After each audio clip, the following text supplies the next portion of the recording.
Well, here I am. Christmas is gone. Unfortunately for us, it was cancelled because as a family, we all have ended up with COVID.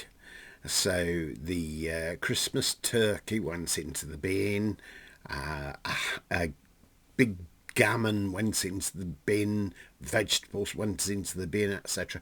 We all felt absolutely dreadful. Unfortunately, our daughter couldn't come and visit us, so it's been a total non-event, except I've lost quite a few pounds actually because I haven't really wanted to eat anything. So there you are. The cakes are in the cupboard, and they're sort of winking at me and saying, "Come on over here, come on over here. You'll enjoy eating us." No, thank you. No, thank you. Anyway, those Christmas goodies will have to wait a good while anyway before I shall be pursuing them. I wanted to show you a book from some years ago. I used to listen to a broadcaster called Sarah Kennedy, and some people pronounce her name as Sarah Kennedy, but Sarah Kennedy anyhow. She started out on British Forces Radio in about 73, I think, but I started listening to her on Radio 2, and I'd seen her. I'd seen her on, I think it was Game for a Laugh.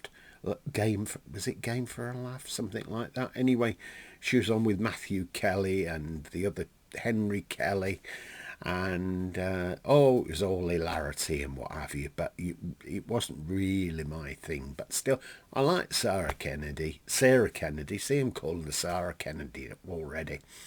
So over the years, we had many exchanges online when she had her own radio show on Radio 2. So we exchanged lots of funny anecdotes and that she read out on air and so on. And I enjoyed broadcasting. Unfortunately, there was a period where she made a few unfortunate gaffes, and she ended up going off air. I won't go into all the details with that because there's no point in dragging all that up again anyhow.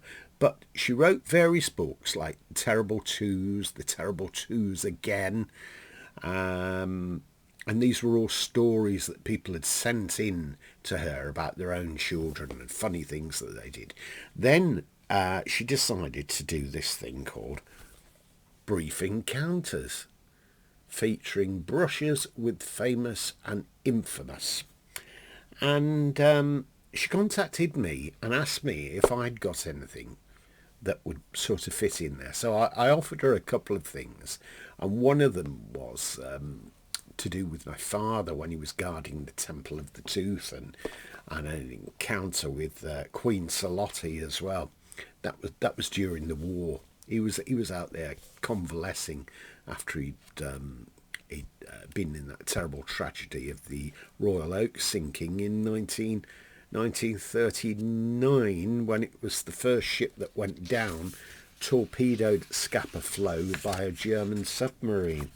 Anyway, it says here, Jim, thank you so much, Sarah Kennedy. Inside, there's lots and lots of stories.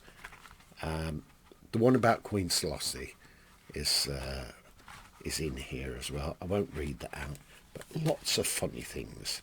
Anyway, I was sent a complimentary copy of this. I don't know who's drawn the cartoons to go along with the stories, but very good.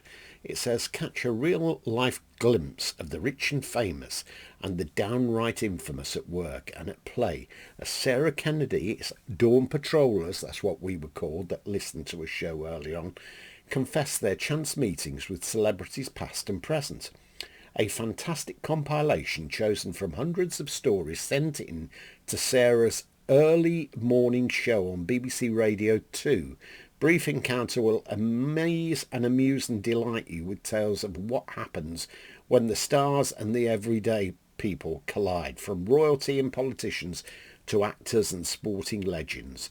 You'll be surprised how many people were in the right place at the right time. What is the connection between Queen Victoria and a pair of knickers? Well, we've seen them on Antiques Roadshow many times, haven't we? And the Dawn Patrollers. Why do two listeners think Tiger Woods owes them a round of sandwiches? Find out in Brief Encounters, where Sarah's listeners tell all. She's one of Britain's best-loved radio and television presenters. And this was $6.99. I got a free copy of this. And there she is. She's sort of imitating a scene there from that film, Brief Encounter, which funnily enough was on TV the other day. And I watched it with Trevor Howard and I forgot what the lady's called now. Cicely, anyway. And I thought, well, yes, it is dated. But I thought, this is horrendous. This is like pulling teeth. This I can't bear to watch any more of it, and it was so terribly, and it just didn't touch my reality at all. So that went off. But this book, if ever you see it in a charity shop or anything, have a look at it, see if it's for you, and pick up a copy.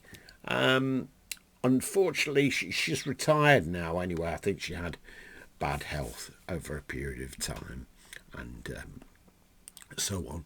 Lots of us miss her being on Radio 2, but there we are. All good things come to an end, don't they?